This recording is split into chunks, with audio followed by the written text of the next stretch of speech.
नमस्कार दोस्तों, मैं ललिता। स्वागत है आप सभी का एक बार फिर से। दोस्तों, आज की हमारी कहानी है चल रे भोपड़ा टुन्नुक टुन्नुक। दोस्तों, एक होती है बूढ़ी अम्मा। बूढ़ी अम्मा अपने घर में अकेले ही रहा करती थी। उसकी एक बेटी भी थी। उसे अपने बेटी से मिलने का दिल किया। बूढ़ी अम्मा अपनी सहेली से मिलते हुए अपने बेटी को मिलने के लिए चल पड़ी। दोस्तों, रास्ते में बहुत बड़ा जंगल था। जंगल बहुत बड़ा, घना और डरावना सा था। उस जंगल में कई तरह के हिंस्र पशु रहते थे और उसी जंगल में से बेटी के घर जाने का रास्ता था। बूढ़ी अम्मा तेज गति से चल रही थी। जंगल बहुत घना और रास्ता बहुत ही सुनसान था। आधे रास्ते में आते आते जंगल में घनघोर अंधेरा छा गया था। बूढ़ी अम्मा तेजी से आगे बढ़ रही थी। अचानक उसके सामने खूंखार भेड़िया आ गया। खूंखार भेड़िया देखकर बुढ़िया तो डर गई। भेड़िया बोला, रुक जाओ, मैं तुम्हें जाने देने वाला नहीं हूँ, क्योंकि आज तो मैं तुम्हें खाने वाला हूँ। बूढ़ी अम्मा को पता था कि ऐसा ही कुछ होने वाला है। खुद को संभालते हुए और कुछ डरते डरते भेड़िए से बूढ़ी अम्मा ने कहा, देखो, मेरी तरफ देखो, मैं कितनी दुबली पतली हूँ। मुझे तुम अवश्य खाना, लेकिन अभी नहीं, क्योंकि मैं जा रही हूँ अपने बेटी के घर। वहाँ मैं रोज 2 रोटी खाऊंगी, गोलू मोलू मोटी सी हो जाऊंगी, फिर तुम मुझे खाना। भेड़िया सोचने लगा और उसने ठीक है कहा। बुढ़िया खुशी खुशी वहां से आगे निकल गई। बूढ़ी अम्मा तेज तेज चल रही थी। अंधेरा और भी घना हो गया था। अपनी चलने की गति बूढ़ी अम्मा ने बढ़ाई थी। इतने में उसे बांस के घास में कुछ सरसराहट महसूस हुई। बुढ़िया डर के मारे पीछे हो गई। एक बड़ा सा बाघ ताक लगाए बैठा था। बुढ़िया को समझ में आ गया था कि अवश्य कोई जंगली जानवर होगा। कुछ सोचने से पहले ही बाघ ने बुढ़िया के सामने छलांग लगाई। रुक जाओ बुढ़िया, मैं तो तुम्हें नहीं जाने देने वाला, क्योंकि मैं तो तुम्हें खाने वाला हूँ। बुढ़िया ने बाघ को देखा तो उसकी आंखें खुली की खुली ही रह गई। इतना बड़ा बाघ, अब क्या होगा? लेकिन बूढ़ी अम्मा ने खुद को संभाला और निडर होकर बाघ से कहा, जरा मेरी ओर देखो, इतनी दुबली पतली मैं, मुझे खाकर तुम्हारा पेट भी नहीं भरने वाला। देखो, तुम मुझे अवश्य खाओ, लेकिन अभी नहीं, क्योंकि मैं जा रही हूँ अपने बेटी के घर।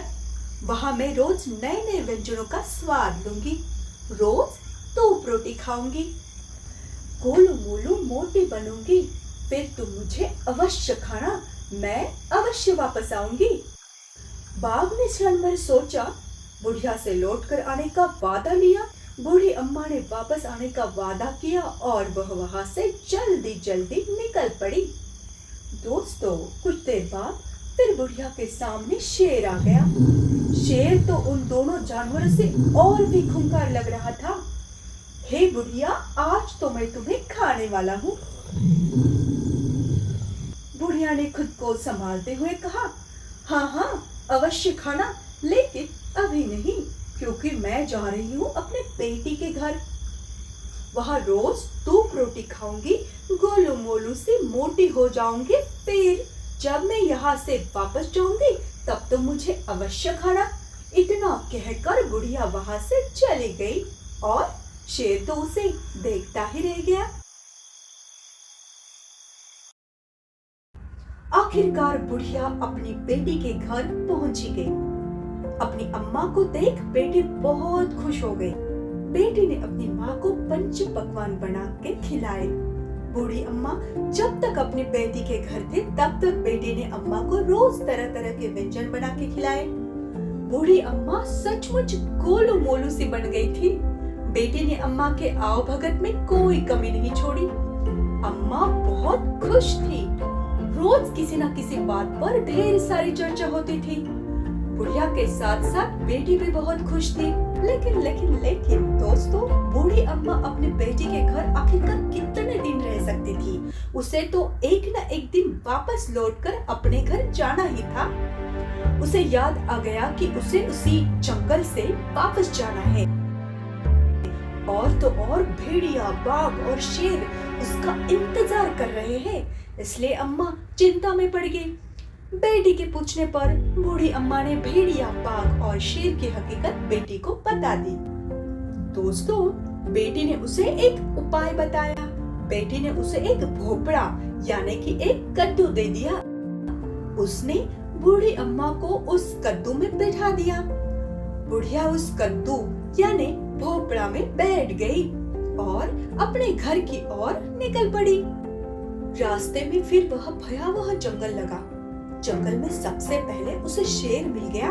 ऐसी अजीबोगरीब चीज देखकर शेर ने पूछा, क्या तुमने किसी बुढ़िया को यहाँ से जाते हुए देखा? दोस्तों, कद्दू में से बुढ़िया बोली, नहीं तो, मैंने तो किसी बुढ़िया को नहीं देखा। इतना कहकर वह बोली, कौन सी बुढ़िया, कैसी बुढ़िया?